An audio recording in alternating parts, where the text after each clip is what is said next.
अस्सलामुअलैकुम dear students. आज जो हम टॉपिक पढ़ने जा रहे हैं वो है biology part one, chapter number one, topic number one, biology and the some major fields of specialisation. सबसे पहले बायोलॉजी से शुरू करें। Biology is the study of living thing. अब इसके अंदर बायो मीन्स लाइफ है और logy means thoughts and reasoning है। अब बायोलॉजी डील करती है लिविंग थिंग से और नॉन लिविंग थिंग के which affects the living thing in any way. ठीक है। अब बायोलॉजी बहुत वाइड है, इसके अंदर बहुत सारी एप्लीकेशंस आती हैं। अब इस पे सवाल भी बड़े उठे।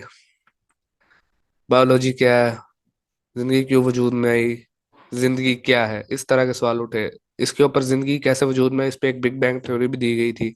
लेकिन हम सबको पता है कि किस तरह आई, अल्लाह ताला ने बनाया सबको, दुनिया किस तरह बनी है। अच्छा, बायोलॉजी की बहुत ज्यादा फील्ड्स हैं। बायोलॉजी बेसिकली जो है ना स्टडी ऑफ नेचर है।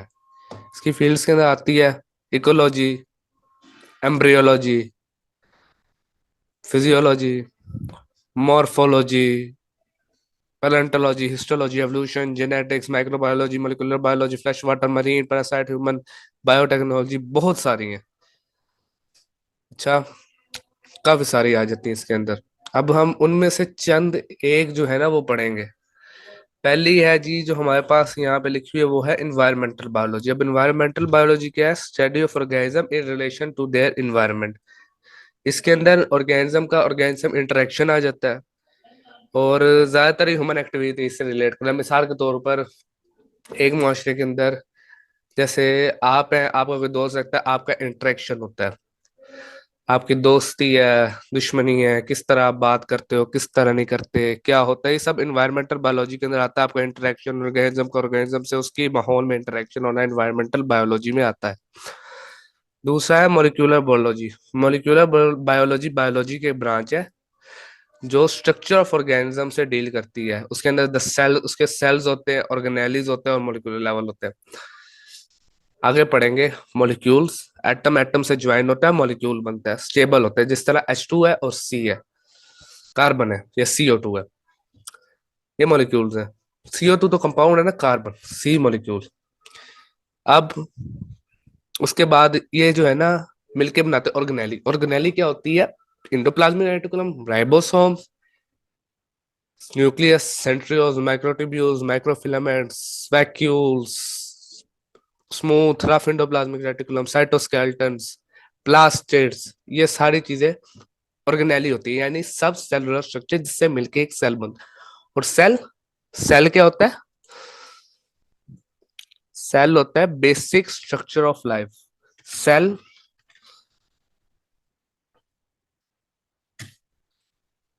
सेल होता है,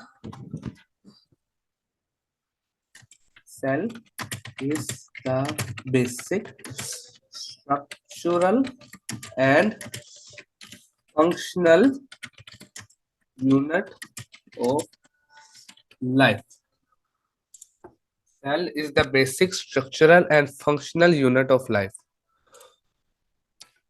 अब सेल से आगे ऑर्गन बनता है, टिश्यू बनता है।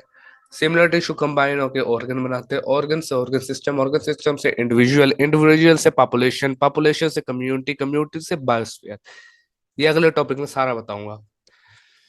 अब माइक्रोबायोलॉजी के अंदर cell, organelle, cell structures, molecular level पे सारी स्टडी होती है।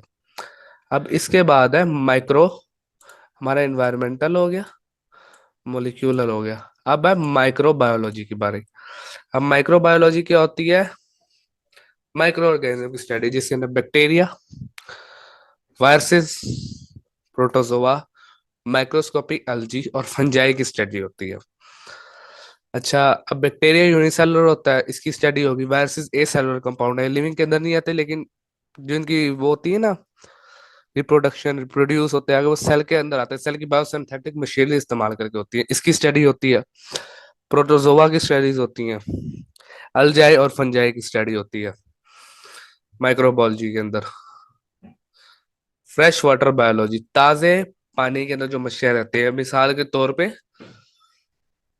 लेक के अंदर, रिवर के अंदर जो ऑर्गेनिजम्स रहते हैं, मेजर फिशेस रहती हैं, मछलियां रहती हैं, उनकी स्टडी उन और किस तरह लेक उनके फिजिकल और केमिकल पैरामीटर्स को अफेक्ट करती है, उस तरह की स्टडीज होती है फ्रेश वाटर बायोलॉजी के अंदर। अब अगला है मरीन बायोलॉजी। मरीन बायोलॉजी क्या है? Studies of organisms in seas and ocean, और इंक्लूड्स इसके अंदर ये भी होता है कि मरीन लाइफ फिजिकल और केमिकल प्रॉपर्टीज को किस तरह अफेक्ट कर रही है ऑर्गेनिजम्स की या इंडिविजुअल्स की जो उसके अंदर रहते हैं। मिसाल के तौर पर जेलीफिश रहती है, शार्क रहती है, ऑक्टोपस रहता है, व्हेल रहती है, हर किस्म की मछलियां रहती है मरीन बायोलॉजी। इस साइड मतलब बेसिकली समंदर में रहने वाली मछलियों की, जानवरों की स्टडी को मरीन कहते हैं। ताजे पानी, दरिया, लेक, पोन्ड्स में रहने वाली मछलियों की स्टडी को फ्रेश वाटर कहते हैं। अगला है पैरासाइटोलॉजी। पैरासाइटोलॉजी क्या होती है? स्टडी ऑफ पैरासाइट, आसान अल्फाज में मच्छरों की स्टडी, कीड़ों की स्टडी, उसका स्ट्रक्चर, उसकी मोड्स ऑफ ट्रांसमिशन, उसकी हिस्ट्रीज, उसके होस्ट, वो किस तरह ओरिजिन के अंदर आया, किस तरह, जैसे मच्छर है, मच्छर का होस्ट मेजर तौर पे इंसान है, इंसान खून चूसता है, खून इंसान का, खून इंसान की स्टडी होती है, उनका मोड क्या है, उनकी हिस्ट्री क्या है, सारी जो है पैरासाइटोलॉजी के अंदर आती है।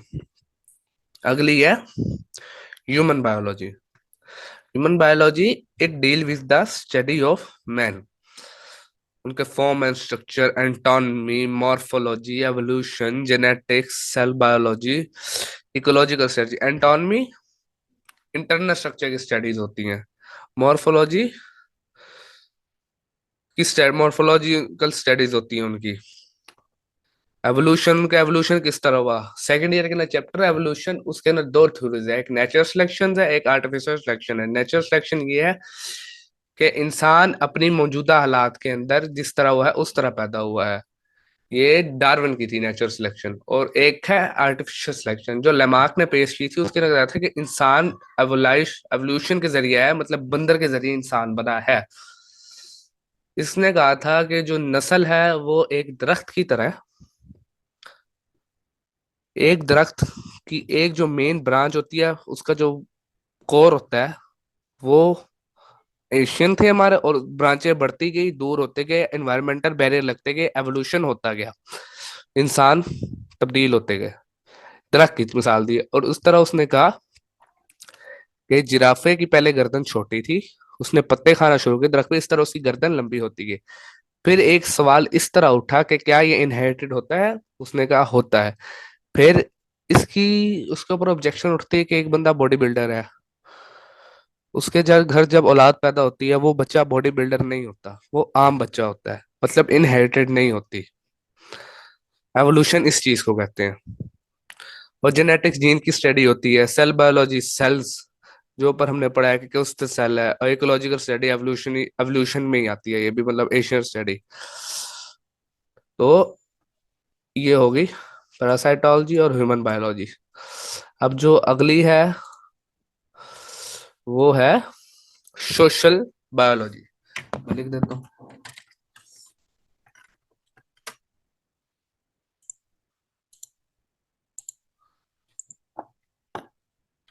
सोशल बायोलॉजी है अगली।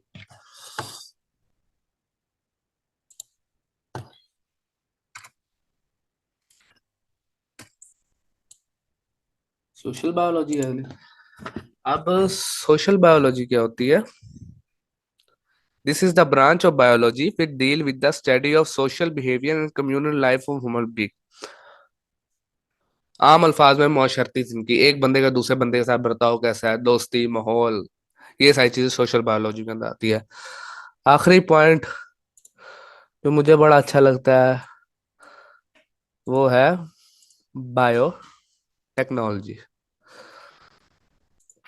अब बायोटेक्नोलॉजी क्या होती है मैं बताता हूँ। टेक्नोलॉजी,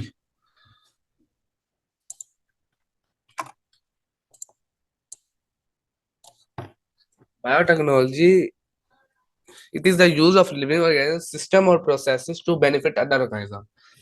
अच्छा, फर्मेंटेशन होती है एक चीज। अब फर्मेंटेशन में एंजाइम्स भी इस्तेमाल होता है। मिसाल के तौर के ऊपर आपने एक चीज उसमें डाली फर्मेंटर के अंदर। विशाल अचार जो बनाते हैं, अचार फर्मेंटेशन का एक तरीके का प्रोसेस है। लुईस पास्चर ने बनाया था ये। आम, नमक लगाया, घी लगाया, ये समझो इंजाइम्स आ रहे हैं उसके ऊपर।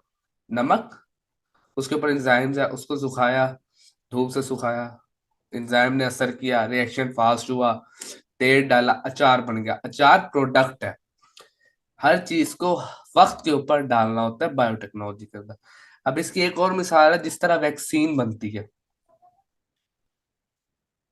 जोन सा वो है, मिसाल के तौर पर पोलियो है, पोलियो का जरासीम लिया और उसमें से एक निकाला, प्लाज्मिड निकाले उसका काट के। दूसरा उसको वेक्टर के साथ इंजेक्ट किया, जो उसका मतलब उसको किसी के साथ रिएक्ट किया, उस पूरे सेल को हो गया पोलियो। और वो ओरिजिनल सेल के मुकाबले में बहुत कमजोर है। अब उसको जिस समय इंजेक्ट किया, वो बहुत कमजोर था, प्रोबेबली डेड था एक तरीके से।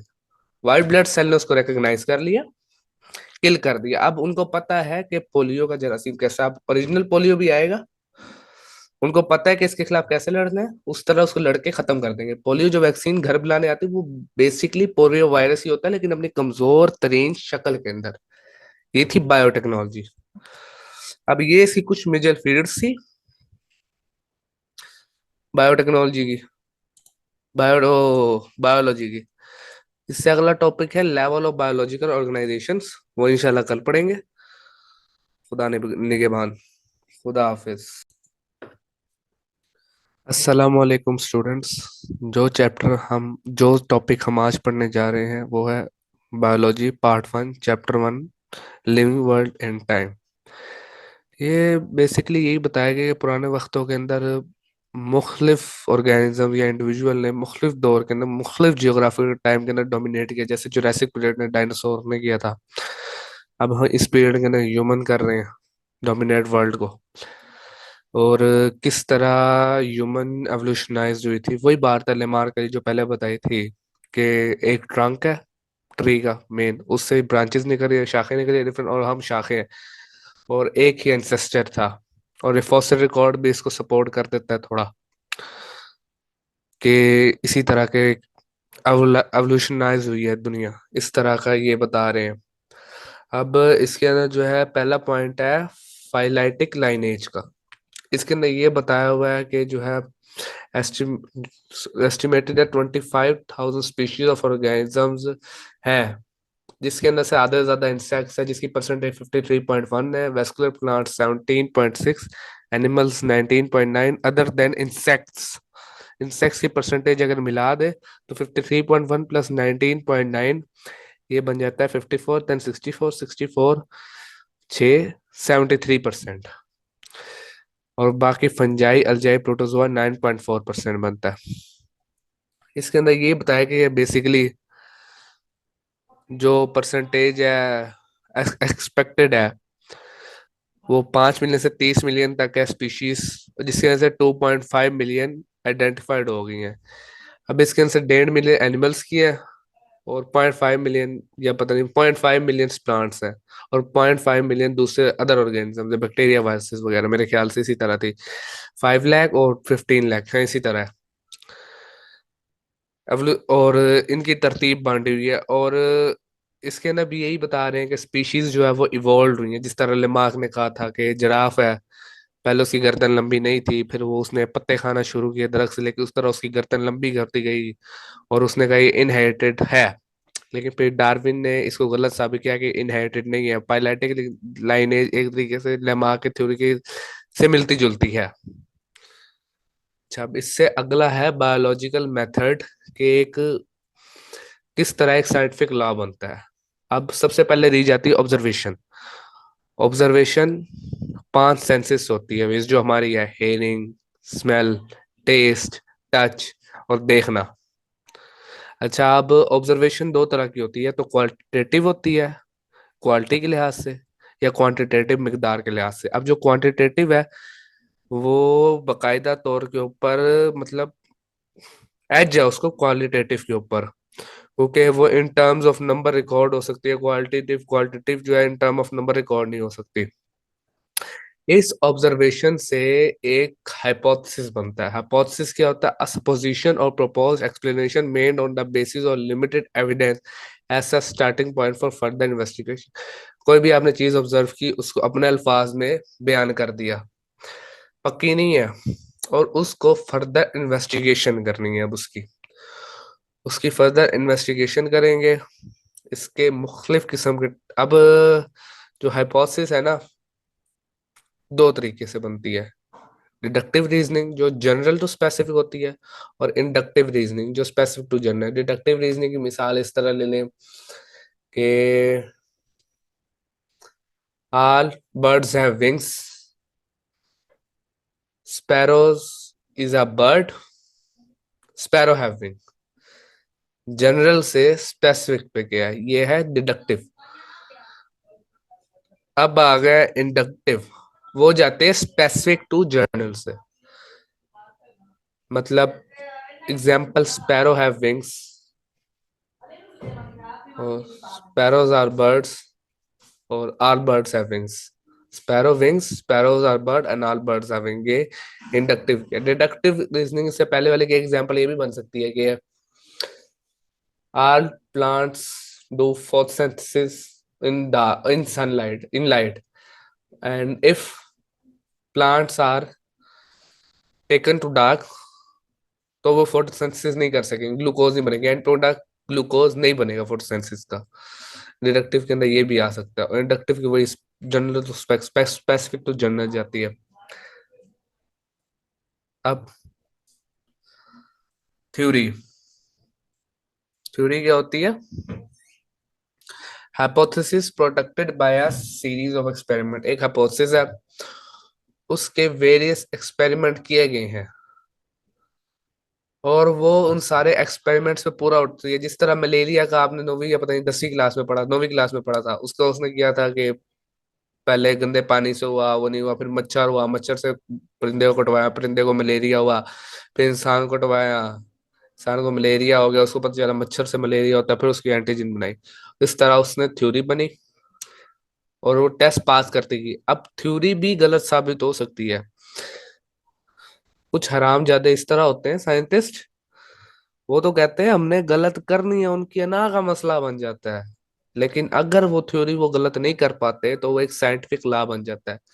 Scientific law constant constant fact of nature होता है, यूनिफॉर्म और कांस्टेंट फैक्ट ऑफ नेचर। मतलब अटल है कि ये बात ठीक है। जिस तरह मैन इज मोर्टल, अटल है ये बात। अनदान आदमी मिट जाएगा, फानी है, इस तरह। अब इसके एग्जांपल में हार्डी वेनबर्ग लॉ है, और मेंडल लॉ ऑफ इनहेरिटेंस है, साइंटिफिक लॉ के एग्जांपल के अंदर। ये था लिविंग वर्ल्ड इन टाइम का।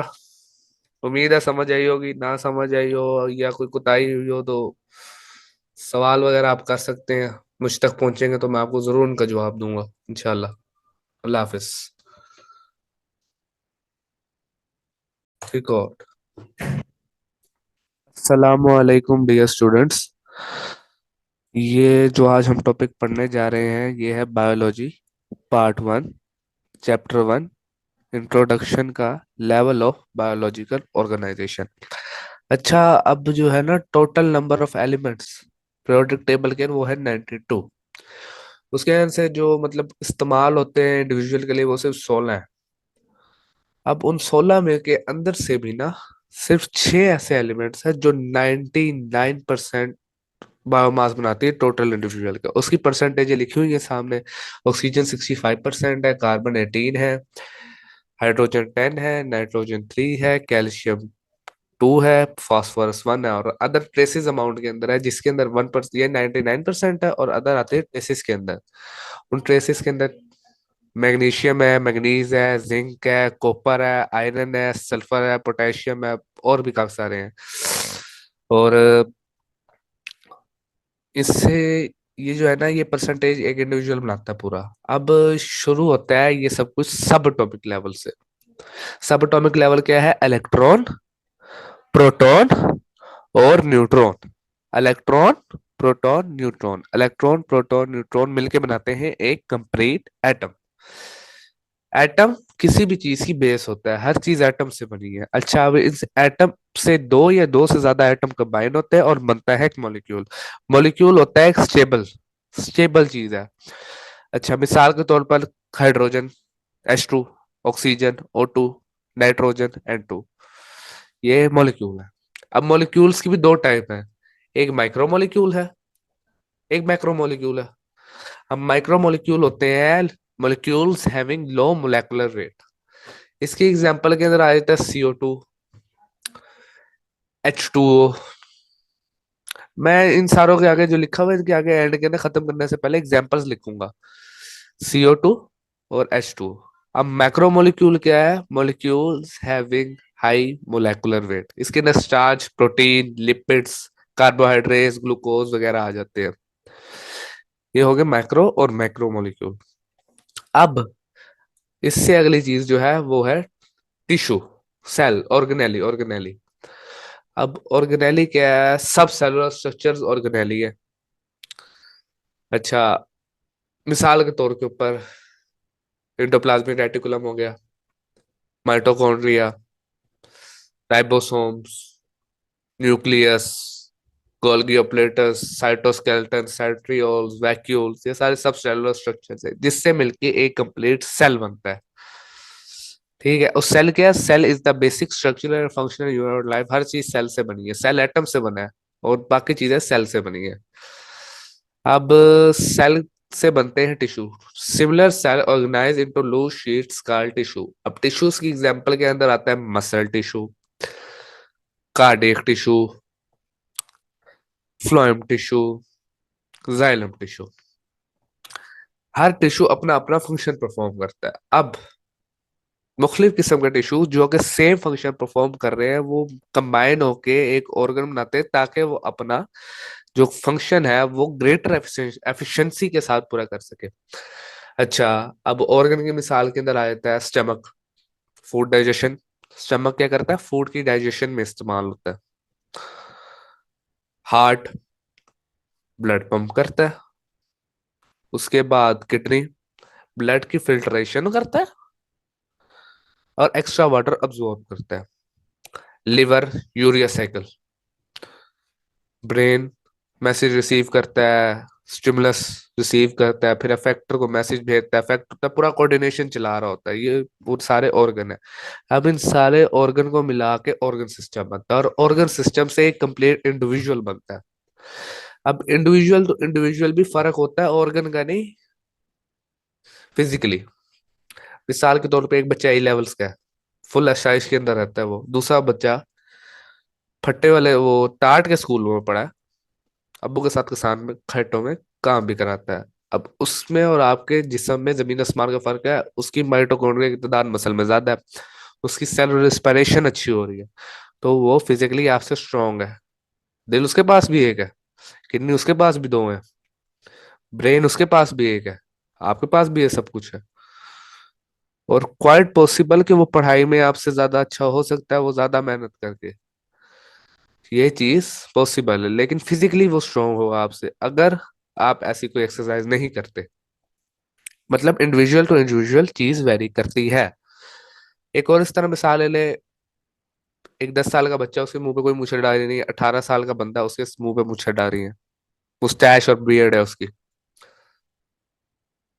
बच्चे के पास भी एक ही दिल है, आपके पास भी एक दिल है।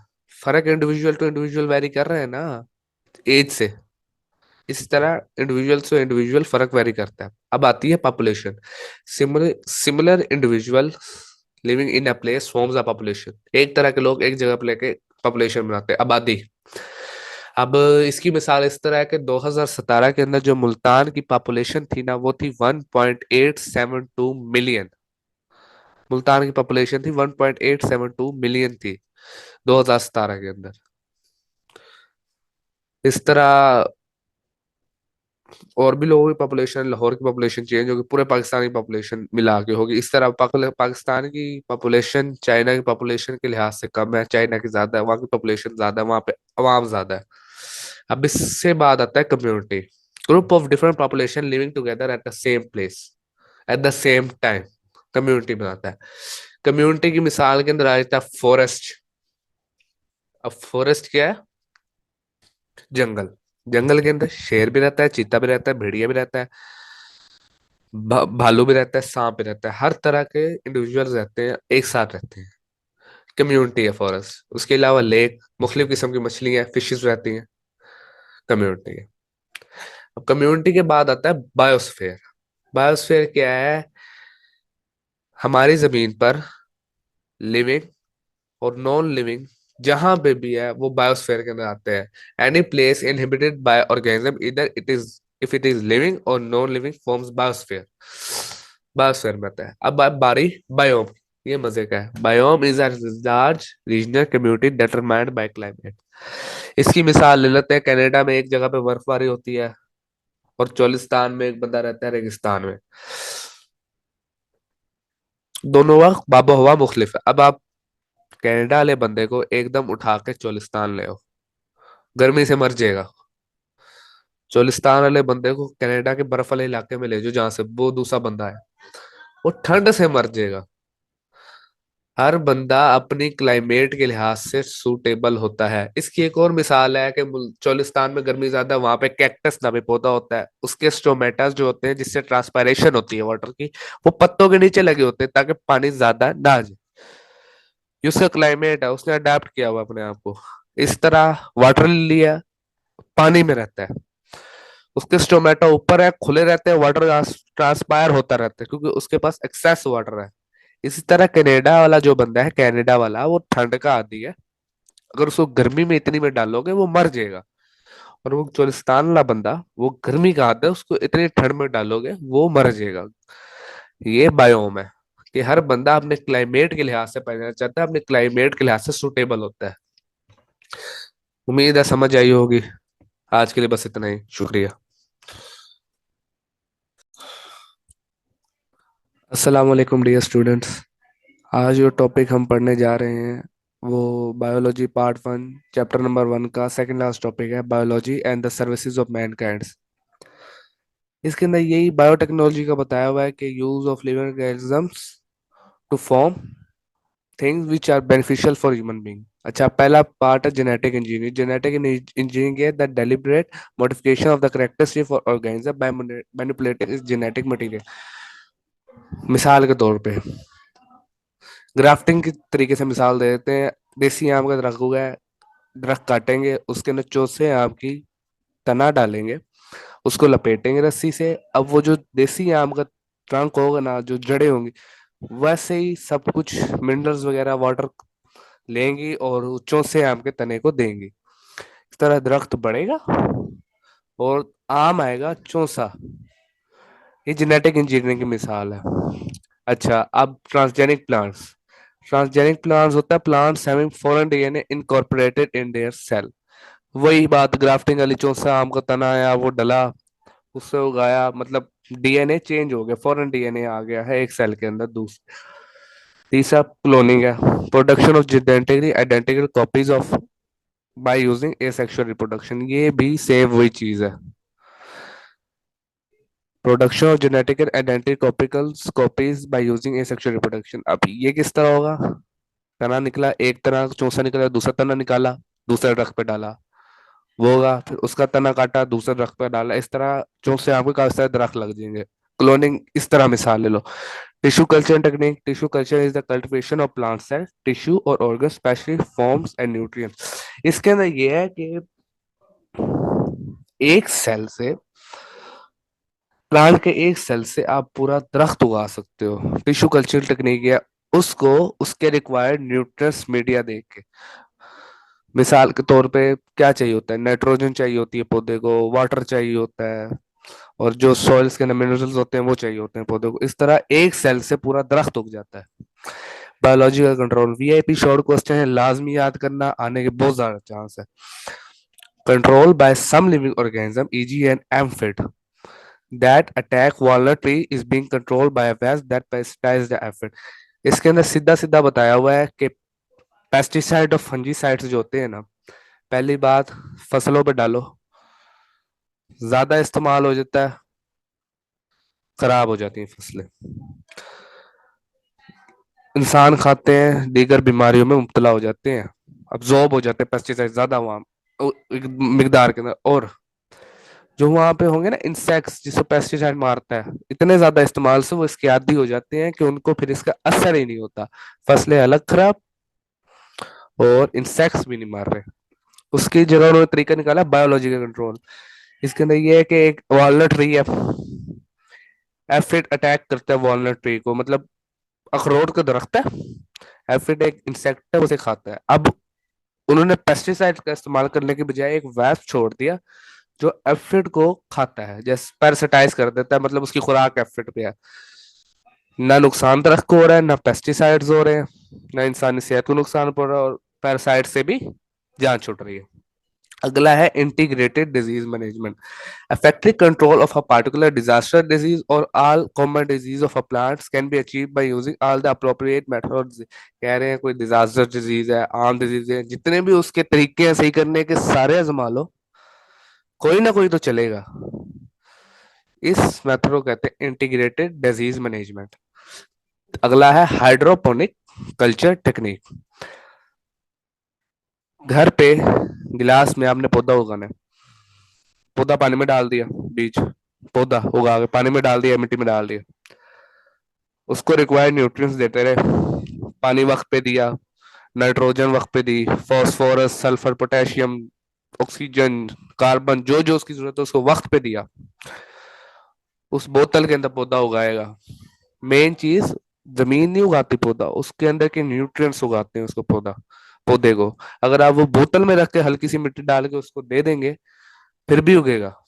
तीसरा पास्चराइजेशन। पास्चराइजेशन ये है कि मिल्क और मिल्क प्रोडक्ट्स को प्रिजर्व करने का, किसी भी चीज को प्रिजर्व करने का तरीके को पास्चराइजेशन कहते हैं। जिस तरह और पर दूध होता है डब्बे पैकिंग के अंदर आता है, उसको पास्चराइजेशन से पैक किया जाता है, और उसकी एक्सपायरी डेट भी होती है।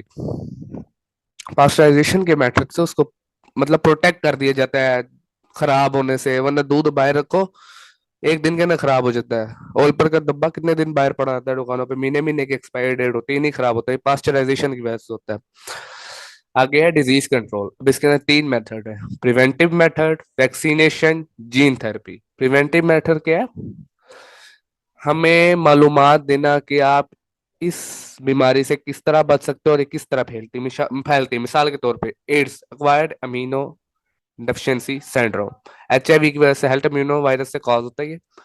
मेन वजह इसकी है सेक्सुअल कांटेक्ट, इंटीमेट करना। सिरिंज किसी एड्स के पेशेंट को लगी है, वही उठा के आपने लगा ली, इससे एड्स फैल जाता है। ब्लड ट्रांसफ्यूजन एड्स के पेशेंट से, इस तरह होता है ये एड्स। अब इसके प्रिवेंटिव मेथड है कि सिरिंज साफ इस्तेमाल करें, नाई के पास जाए तो नया ब्लेड लगवाएं, और अनमेरिड सेक्सुअल अराउजल से परहेज करें। ये इसके प्रिवेंटिव मेजर्स हैं, जो समझ रहे हो वो भी। अच्छा, अगला है वैक्सीनेशन। वैक्सीनेशन इस तरह समझ लो जैसे घर में आते हैं, पोलियो एक बीमारी है लातों की, वायरस की वजह से होती है, बंदा माजूल हो जाता है, चलने से माजूल।